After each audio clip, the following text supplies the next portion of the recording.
Hello YouTube family, जय श्री राम, जय माता दी। मैं रोज़ की तरह गीत लेकर आई हूँ बेटी विवाह की। जैसा लगे आप लोग कमेंट करके बताना। हाँ, कुछ बोलने से पहले आप लोग उसका कहना चाहती हूँ, अगर आप लोग हमारे चैनल पे नए आए हैं प्लीज़ आप लोगों से रिक्वेस्ट है चैनल को सब्सक्राइब करें, गीत को शेयर करें, कमेंट करके बताएं हमारा गीत कैसा है कैसा नहीं। आप लोगों से बहुत उम्मीद के साथ कहती हूँ यूट्यूब फैमिली, जितनी भी बड़ी बहन बड़े भाई हमारे गीत को सुन रहे हैं, सादर प्रणाम, जय श्री राम, जय माता दी। छोटी बहन छोटे भाई, जय श्री राम, जय माता दी। हाँ, आप लोग अंत तक हमारे गीत को सुनिएगा। चलिए मैं प्रस्तुत करती हूँ देरी न करते हुए।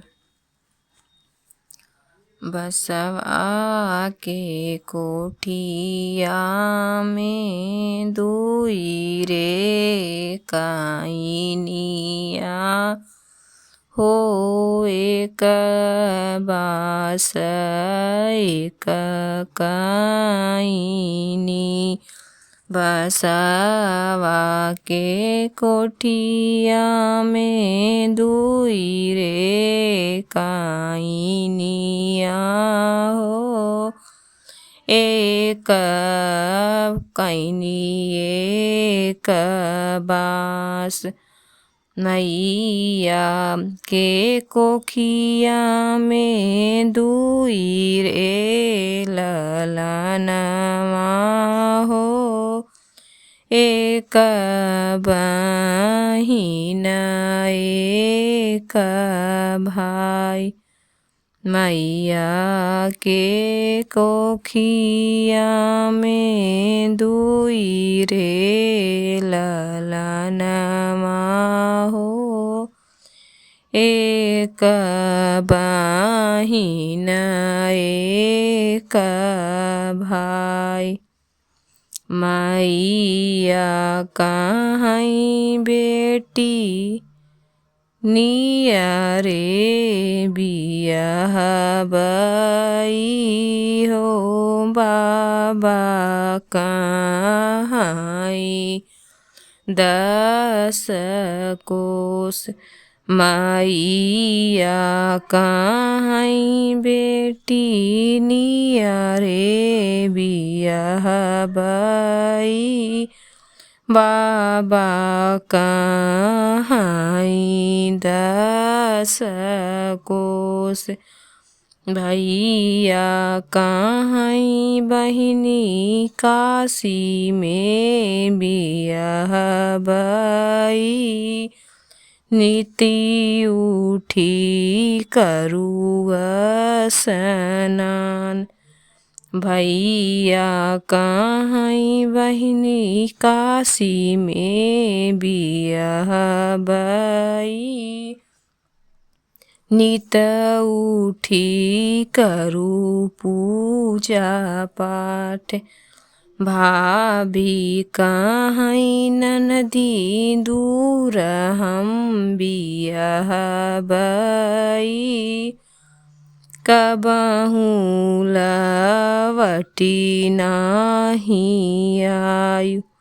भाभी कहीं ननदी दूर हम बियाह बई, कबहू लवटी नहीं आयु। माई कहीं बेटी रोज रोज आयु हो, बाबा कहीं बेटी एक बरिस हो।